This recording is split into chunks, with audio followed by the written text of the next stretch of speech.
Selamat pagi anak-anak. Selamat pagi juga Pak Guru. Apa kabar anak-anak? Baik. Puji Tuhan, kabar kita baik ya. Sebelum mulai proses belajar mengajar kita, Pak Guru absen dulu ya. Dengar nama. Seri Suhun, Siap hadir Pak Guru. Hengki Baleba, Hadir. Nicholas Senis, Hadir Pak Guru. Oh Hatiawan. Siap hadir Pak Guru. Ya, semua sudah hadir ya. Sebelum kita masuk pada proses belajar mengajar, Pak Guru kasih kesempatan ketua kelas pimpin doa. Ya siap Pak Guru. Mari kita berdoa. Mulai. Oke, baik anak. Ada yang tahukah pertemuan pertama kita bahas tentang apa? Ya Pak Guru, saya tahu. Ya, Program proyek kependudukan. ya. Pertemuan pertama kita bahas tentang proyeksi kependudukan. Proyeksi kependudukan itu apa? Proyeksi kependudukan adalah pertemuan jumlah kependuduk.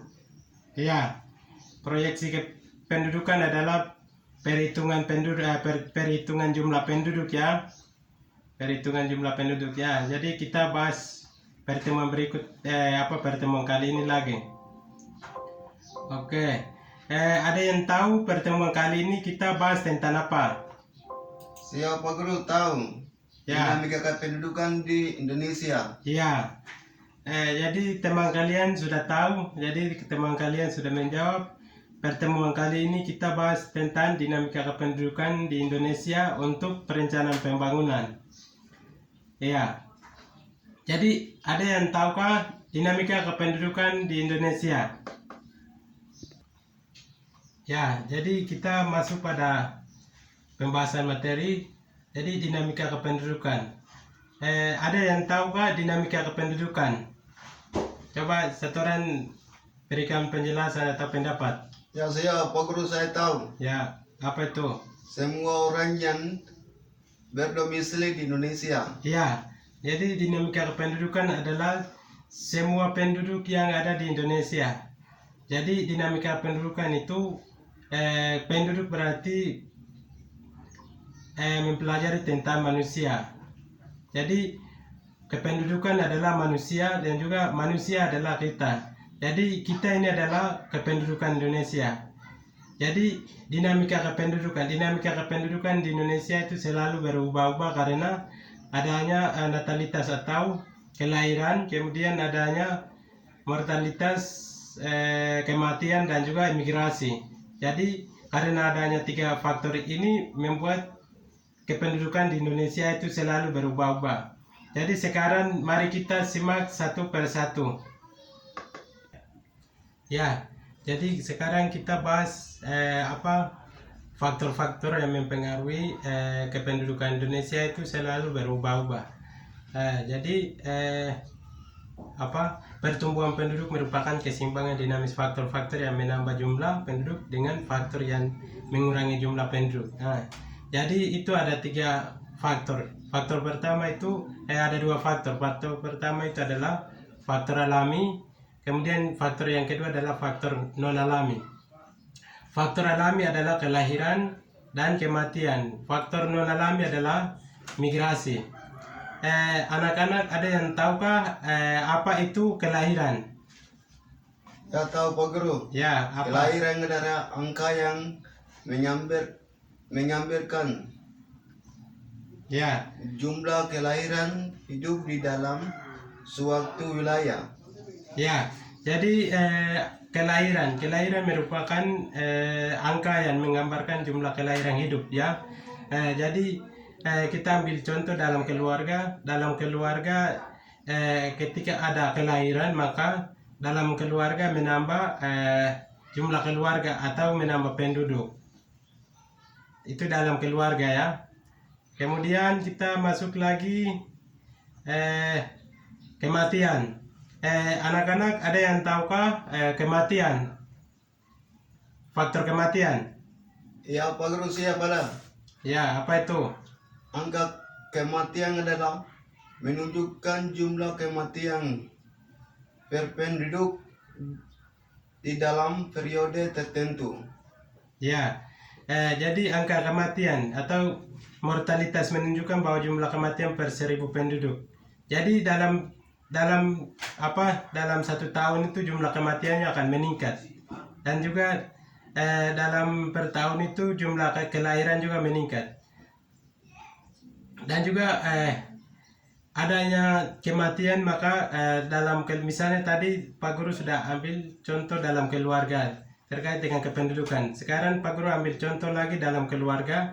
Ketika adanya kematian maka dalam keluarga adanya kematian maka dalam jumlah keluarga akan mengurangi.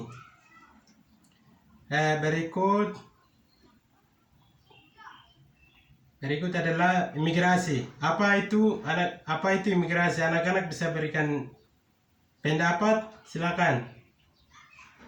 Ya, migrasi adalah pindahan penduduk satu wilayah ke wilayah lainnya. Ya, jadi ya benar ya. Jadi teman-teman kalian sudah jawab. Migrasi adalah perpindahan penduduk dari suatu wilayah ke wilayah lain. Jadi kenapa kependudukan atau masyarakat itu biasa berpindah-pindah? Karena ada alasan tertentu. Misalnya salah satunya itu perpindahan penduduk dari satu daerah ke daerah lain dengan alasan mencari pekerjaan. Misalnya dari masyarakat pegunungan atau dari Nabire berpindah penduduk di Jayapura dengan alasan untuk mencari pekerjaan, atau kita mahasiswa dari Nabire tujuan ke sini untuk lanjut kuliah, seperti begitu anak-anak. Sekarang kita masuk pada media video. Jadi Pak Guru akan putar video, maka anak-anak mohon perhatikan ya. Tidak buat. Oke, sekarang kita belajar menggunakan media video.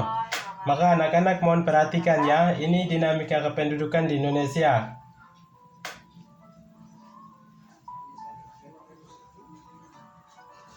Oke. Mata pelajaran IPS ya. Terkait dengan dinamika kependudukan di Indonesia. Ya. Ini dinamika pendudukan di Indonesia. Tadi Pak Guru sudah jelaskan dinamika pendudukan adalah perubahan jumlah penduduk pada suatu wilayah. Nah, perubahan itu mengakibatkan kelahiran, natalitas, kematian, mortalitas, dan perpindahan penduduk atau migrasi. Pak Guru tadi sudah jelaskan. Nah, ini jumlah penduduk di Indonesia ada ini. Jadi berdasarkan data kependudukan di dunia tahun 2015, jumlah penduduk di Indonesia urutan keempat di dunia dengan jumlah di Indonesia 2.560 juta jiwa. Kemudian jumlah penduduk jadi keuntungan atau kerugian jumlah penduduk besar. Jadi keuntungan adalah penduduk usia produktif berlimpah. Kemudian kerugian adalah apabila memiliki kualitas penduduk rendah, pendidikan, kesehatan, dan kesejahteraan. Berikut. Persebaran penduduk adalah bentuk penyebaran penduduk di suatu wilayah atau negara. Tadi Pak Guru sudah jelaskan apakah penduduk tersebut tersebar merata atau tidak. Kemudian pendataan penduduk, wilayah yang memiliki sumber daya yang lebih baik fisik maupun manusianya akan cenderung dipadati penduduk. Perhatikan peta kepadatan penduduk. Nah, ini yang peta kepadatan penduduk di Indonesia. Jadi ini adalah peta kepadatan penduduk di Indonesia. Jadi peta di Indonesia penduduk yang terpadat adalah di Jakarta. Jadi karena penduduknya terpadat makanya bisa pindah dari Jakarta bisa pindah ke Papua, dari Jakarta bisa pindah ke wilayah lain, baik wilayah timur, tengah maupun Indonesia bagian barat. dengan tujuan tertentu, yaitu untuk mencari pekerjaan, kemudian ada hal lain. Jadi tadi Pak Guru sudah jelaskan apa itu imigrasi. Imigrasi adalah perpindahan penduduk dari satu wilayah ke wilayah lain. Nah, jadi imigrasi adalah perpindahan penduduk dari Yogyakarta bisa pindah ke Papua, kemudian dari Yogyakarta bisa pindah ke Indonesia Tengah, dan juga bisa pindah ke Indonesia bagian Barat. Berdasarkan dari peta, dapat kita ketahui bahwa persebaran penduduk di Indonesia belum merata. Pulau Jawa merupakan pulau yang paling padat di Indonesia. Nah ini, Pulau Jawa merupakan penduduk yang paling padat di Indonesia. Kemudian Kalimantan dan juga Papua. Hal ini karena Pulau Nah, Jawa jadi Kalimantan itu subur dan telah lama berkembang. penduduknya masih rendah, kemudian Papua. Jadi dalam peta ada warna Dengan transmigrasi, hijau adalah perpindahan penduduk dari daerah menunjukkan padat bahwa ke penduduk daerah terpadat di Indonesia. komposisi penduduk.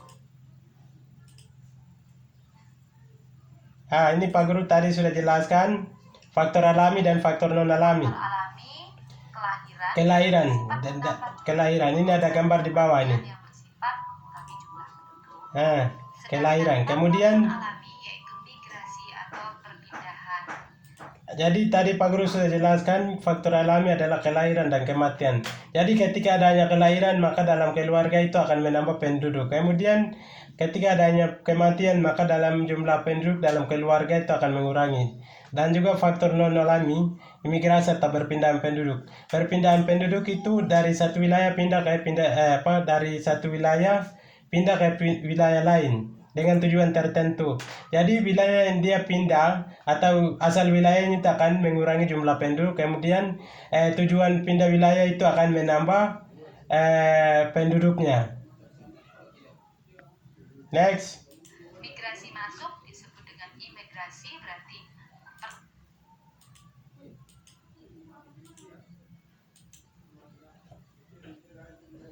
Oke, videonya seperti begini.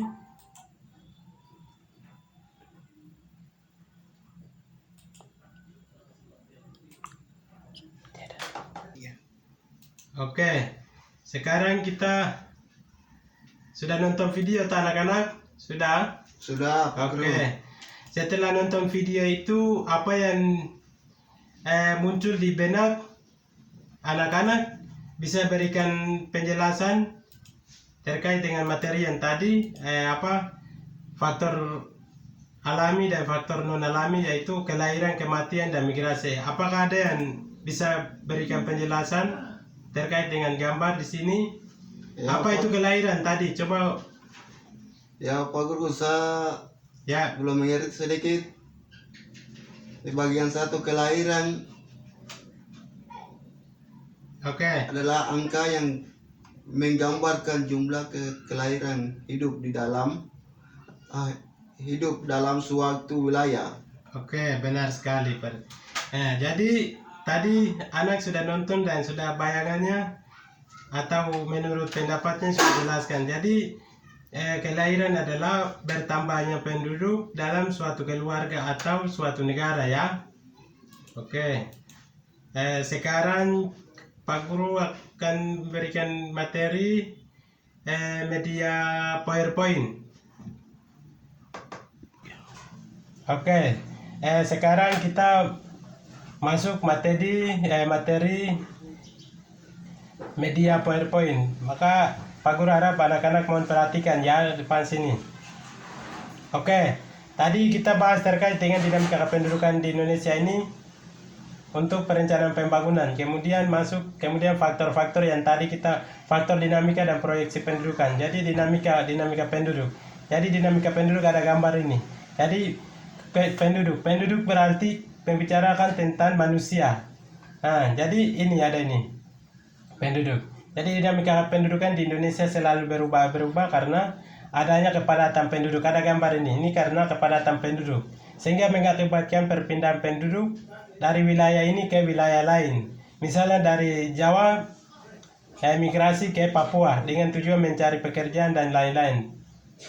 Oke, but next. Ini tadi Pak Guru sudah jelaskan gambarnya ini adalah kelahiran, kemudian kematian dan migrasi. Tadi Pak Guru sudah jelaskan, ini adalah kelahiran, kemudian ini adalah kematian. Terus ini adalah migrasi, perpindahan penduduk. Ini kelahiran. Faktor-faktor yang mengakibatkan atau faktor-faktor yang mendukung kelahiran adalah pernikahan pada usia muda, tingkat kesehatan, dan juga asumsi bahwa banyak anak berarti banyak rezeki. Berikut ada lagi kematian. Kematian adalah ini, ada gambar ini. Jadi beberapa faktor yang mendukung peningkatan angka kematian.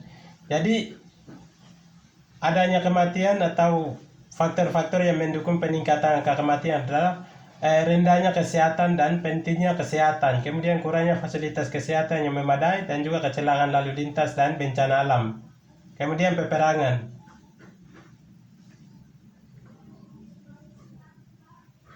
Kemudian beberapa faktor yang menghambat peningkat angka kematian adalah tingginya kesadaran dan pentingnya kesehatan, kemudian fasilitas kesehatan yang memadai, lingkungan yang bersih dan teratur, kemudian ajaran agama yang melarang bunuh diri. Oke, cukup sampai di sini. Ya. Oke, materi kita Pak Guru berharap cukup sampai di sini. Pertemuan berikut kita akan membahas terkait dengan proyeksi kependudukan.